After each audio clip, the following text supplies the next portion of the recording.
a single blemish, such as a broken or a filed tooth, or the scar of an old wound. According to the Book of Accoil and many other authorities, no king who was afflicted with a personal blemish might reign over Ireland at Tara. Hence when the great King Cormac Mac Art lost one eye by an accident, he at once abdicated. Many days' journey to the north east of Abomey, the old capital of Dahomey, lies the kingdom of Eyeo. The Eyeos are governed by a king no less absolute than the king of Dahomey, yet subject to a regulation of state at once humiliating and extraordinary. When the people have conceived an opinion of his ill government, which is sometimes insidiously infused into them by the artifice of his discontented ministers, they send a deputation to him with a present of parrots' eggs as a mark of its authenticity, to represent to him that the burden of government must have so far fatigued him that they consider it full time for him to repose from his cares and indulge himself with a little sleep. He thanks his subjects for their attention to his ease, retires to his own apartment as if to sleep, and there gives directions to his women to strangle him. This is immediately executed, and his son quietly ascends the throne upon the usual terms of holding the reins of government no longer than whilst he merits the approbation of the people. About the year 1774 a king of Eyeo, whom his ministers attempted to remove in the customary manner, positively refused to accept the proffered parrots' eggs at their hands, telling them that he had no mind to take a nap, but on the contrary was resolved to watch for the benefit of his subjects.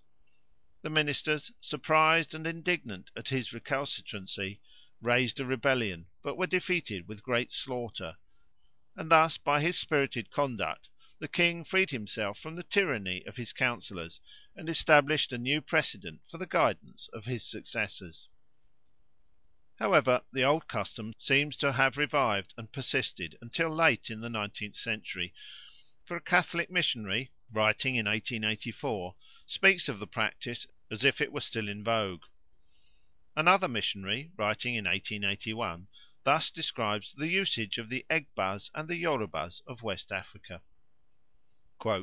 "Among the customs of the country one of the most curious is unquestionably that of judging and punishing the king. Should he have earned the hatred of his people by exceeding his rights, one of his councillors, on whom the heavy duty is laid, requires of the prince that he shall 'go to sleep,' which means simply take poison and die. If his courage fails him at the supreme moment, a friend renders him this last service, and quietly, without betraying the secret, they prepare the people for the news of the king's death. In Yoruba the thing is managed a little differently. When a son is born to the king of Oyo, they make a model of the infant's right foot in clay, and keep it in the house of the elders, the Ogboni. If the king fails to observe the customs of the country, a messenger, without speaking a word, shows him his child's foot. The king knows what that means. He takes poison and goes to sleep." The old Prussians acknowledged as their supreme lord a ruler who governed them in the name of the gods, and was known as "God's Mouth." When he felt himself weak and ill, if he wished to leave a good name behind him, he had a great heap made of thorn bushes and straw, on which he mounted and delivered a long sermon to the people, exhorting them to serve the gods, and promising to go to the gods and speak for the people. Then he took some of the perpetual fire which burnt in front of the holy oak tree, and lighting the pile with it, burnt himself to death. Part III. Kings killed at the end of a fixed term. In the cases hitherto described, the divine king or priest is suffered by his people to retain office until some outward defect, some visible symptom of failing health or advancing age, warns them that he is no longer equal to the discharge of his divine duties. But not until such symptoms have made their appearance is he put to death. Some peoples, however, appear to have thought it unsafe to wait for even the slightest symptom of decay, and have preferred to kill the king while he was still in the full vigour of life. Accordingly they have fixed a term beyond which he might not reign, and at the close of which he must die. the term fixed upon being short enough to exclude the probability of his degenerating physically in the interval. In some parts of southern India the period fixed was 12 years. Thus, according to the old traveller in the province of Kilakare, "there is a Gentile house of prayer, in which there is an idol which they hold in great account. And every 12 years they celebrate a great feast to it, whither all the Gentiles go as to a jubilee. This temple possesses many lands and much revenue. It is a very great affair. This province has a king over it, who has not more than 12 years to reign from jubilee to jubilee. His manner of living is in this wise, that is to say, when the 12 years are completed, on the day of this feast, there assemble together innumerable people, and much money is spent in giving food to the Brahmans. The king has a wooden scaffolding made, spread over with silken hangings, and on that day he goes to bathe at a tank with great ceremonies and sound of music. After that he comes to the idol and prays to it, and mounts on to the scaffolding, and there before all the people he takes some very sharp knives, and begins to cut off his nose, and then his ears, and his lips, and all his members, and as much flesh off himself as he can, and he throws it away very hurriedly until so much of his blood is spilt that he begins to faint, and then he cuts his throat himself.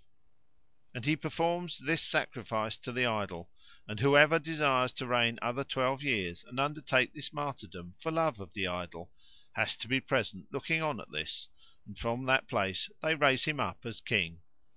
The king of Calicut on the Malabar coast bears the title of Samorin or Samori. He pretends to be of a higher rank than the Brahmans, and to be inferior only to the invisible gods, a pretension that was acknowledged by his subjects, but which is held as absurd and abominable by the Brahmans, by whom he is only treated as a Sudra. Formerly the Samorin had to cut his throat in public at the end of a 12 years' reign, but towards the end of the 17th century the rule had been modified as follows: "Many strange customs were observed in this country in former times, and some very odd ones are still continued. It was an ancient custom for the Samorin to reign but 12 years and no longer. If he died before his term was expired, it saved him a troublesome ceremony of cutting his own throat, on a public scaffold erected for the purpose. He first made a feast for all his nobility and gentry, who are very numerous. After the feast he saluted his guests, and went on to the scaffold, and very decently cut his own throat in the view of the assembly, and his body was, a little while after, burnt with great pomp and ceremony, and the grandees elected a new Samorin. Whether that custom was a religious or a civil ceremony I know not, but it is now laid aside. And a new custom is followed by the modern Samorins, that jubilee is proclaimed throughout his dominions, at the end of 12 years, and a tent is pitched for him in a spacious plain, and a great feast is celebrated for 10 or 12 days, with mirth and jollity, guns firing night and day, so that at the end of the feast any 4 of the guests that have a mind to gain a crown by a desperate action, in fighting their way through 30 or 40,000 of his guards, and kill the Samorin in his tent, he that kills him succeeds in his empire. In anno 1695 one of those jubilees happened, and the tent pitched near Penani, a seaport of his, about 15 leagues to the southward of Calicut. There were but 3 men who would venture on that desperate action, who fell in with sword and target among the guard, and after they had killed and wounded many, were themselves killed. One of the desperadoes had a nephew of 15 or 16 years of age, that kept close by his uncle in the attack on the guards, and when he saw him fall, the youth got through the guards into the tent, and made a stroke at his Majesty's head, and had certainly dispatched him, if a large brass lamp which was burning over his head had not marred the blow; but before he could make another he was killed by the guards, and I believe the same Samorin reigns yet. I chanced to come that time along the coast, and heard the guns for 2 or 3 days and nights successively." The English traveller, whose account I have quoted, did not himself